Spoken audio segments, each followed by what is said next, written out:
नमस्कार दोस्तों, देश में महिला आरक्षण को लेकर लगातार आवाजें उठती रही है। संसद और विधानसभाओं में महिलाओं को 33% आरक्षण दिए जाने को लेकर लगातार बहुत सारे आंदोलन भी हुए हैं और इसके लेकर लोकसभा और राज्यसभा में बिल भी लाए गए, लेकिन पहले कभी वे बिल पारित नहीं हो पाए क्योंकि गठबंधन की सरकारें थी। और फिर नरेंद्र मोदी की सरकार में अभी जो पिछला कार्यकाल था, नरेंद्र मोदी का दूसरा कार्यकाल था, उसमें महिला आरक्षण 33% विधानसभा और लोकसभा में दिए जाने का बिल पारित हो गया। लेकिन यह आरक्षण किस तरह से और कैसे लागू होगा, इसे लेकर स्थिति स्पष्ट नहीं है और यह आरक्षण भी 2029 में लागू हो पाएगा, इस तरह की बातें उस बिल में कही गई है सरकार की ओर से।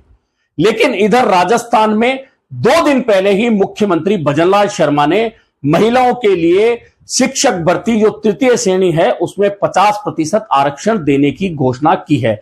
निश्चित तौर पर महिला सशक्तिकरण को लेकर उठाया गया यह कदम है सरकार की नजर में, लेकिन इसके विरोध में पूरे राजस्थान में अचानक पुरुष अभ्यर्थियों का आंदोलन शुरू हो चुका है। धौलपुर, बाड़मेर से लेकर जयपुर जो राजधानी है राजस्थान की, वहां भी आंदोलन हुआ है और इस आरक्षण को एक बार फिर से वापस लेने की मांग उठ रही है।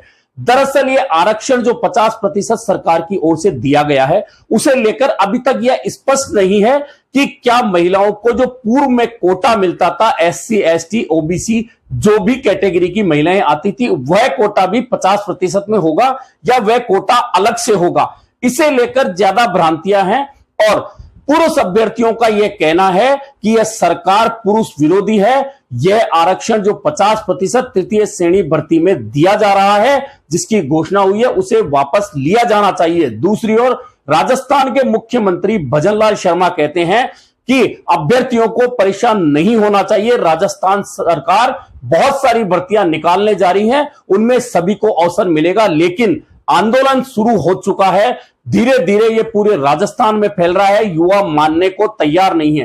दरअसल जो युवा है, आंदोलनकारी हैं, उनका कहना है वह भी सुना जाना चाहिए। दरअसल वे कहते हैं कि यदि 50% आरक्षण लागू हो जाता है महिलाओं के लिए, उसमें SC, ST, OBC, MBC, EWS Kota नहीं है।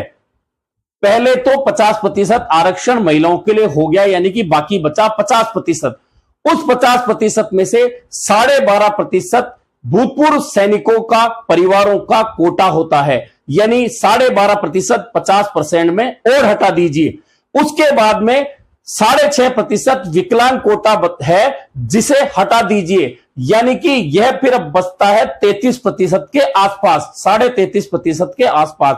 अब इन पुरुष अभ्यर्थियों का कहना है कि इस 33.5% आरक्षण में भी यदि मेधावी छात्राएं हैं, महिला अभ्यर्थी होशियार हैं पढ़ने में, परीक्षा वे पास करेंगी, इसमें से भी 20% तक कोटा अगर मेधावी छात्राओं को या मेधावी अभ्यर्थियों को, महिला अभ्यर्थियों को मिल जाता है, तो फिर पुरुषों के हिस्से में मात्र 13.5% तक ही कोटा बचता है, सीटें बचती है। उसमें भी SC, ST, OBC, MBC, EWS सहित तमाम कैटेगरियां आ जाएंगी। ऐसे में सामान्य वर्ग के लिए तो अवसर बिल्कुल पहले ही कम हो रहे हैं, अब और कम हो जाएंगे। कुल मिलाकर इस तरह की बातें करते हुए पूरे राजस्थान में यह आंदोलन शुरू हो चुका है। इतना ही नहीं, आरक्षण जो पुलिस में था राजस्थान में 30% है महिलाओं के लिए, अब महिला अभ्यर्थियों के लिए वह आरक्षण बढ़ाने की घोषणा भी राजस्थान सरकार ने कर दी है और यह आरक्षण 30 की जगह 33% होगा। लेकिन 33% को लेकर कोई विरोध नहीं है, लेकिन असल विरोध 50% आरक्षण जो राजस्थान सरकार ने घोषणा की है उसे लेकर हो रहा है। इसके विरोध हो रहा है, इसे वापस लेने की मांग हो रही है और अभ्यर्थियों ने कहा है कि यदि सरकार ने अपना यह निर्णय वापस नहीं लिया तो यह पुरुष विरोधी निर्णय सरकार के लिए बहुत मुश्किलें खड़ी करेगा और हर कोने से, हर जिले से, हर तहसील से, हर नगर में आंदोलन शुरू होंगे। इतना ही नहीं, आंदोलनकारियों का कहना है कि राजस्थान की सरकार ने पिछले 6 महीने में जो भी काम किया है उसका नतीजा यह निकला है कि भाजपा सरकार बनने के 6 महीने बाद ही लोकसभा की 11 सीटें भाजपा को हारनी पड़ी है। और यदि महिला आरक्षण 50% तृतीय श्रेणी भर्ती में ऐसे ही लागू किया गया, इसे वापस नहीं लिया गया, तो जब राजस्थान में 2028 का विधानसभा चुनाव होगा तो भाजपा को युवा 11 सीटों पर समेट देंगे।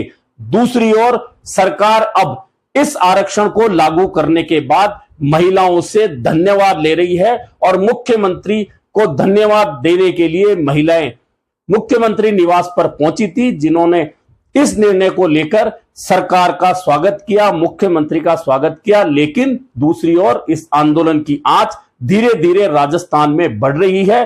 अभी तक सिर्फ मांग पत्र तक बात है और जिला कलेक्टर, एसडीएम, एडीएम के माध्यम से पुरुष अभ्यर्थी जो तृतीय श्रेणी शिक्षक भर्ती में 50% महिला आरक्षण का विरोध कर रहे हैं, अभी तक वे सरकार तक अपनी मांग पहुंचा रहे हैं। अब उन्होंने सीधे सीधे चेतावनी दे दी है कि यदि यह आरक्षण लागू हुआ तो हम सरकार के खिलाफ पूरे राजस्थान में बड़ा आंदोलन छेड़ देंगे। अब देखना यह है कि सरकार किस तरह से इन अभ्यर्थियों की मांगों को लेकर विचार करती है या वे भ्रांतियां दूर करने में सफल होती है जिन्हें लेकर पुरुष अभ्यर्थी आंदोलन कर रहे हैं। अब इसे लेकर सरकार और अभ्यर्थियों के बीच में कितनी जल्दी चर्चा होगी, वार्ता होगी, सरकार क्या समझाने में सफल होगी या आंदोलन की आग भड़केगी, यह देखना होगा।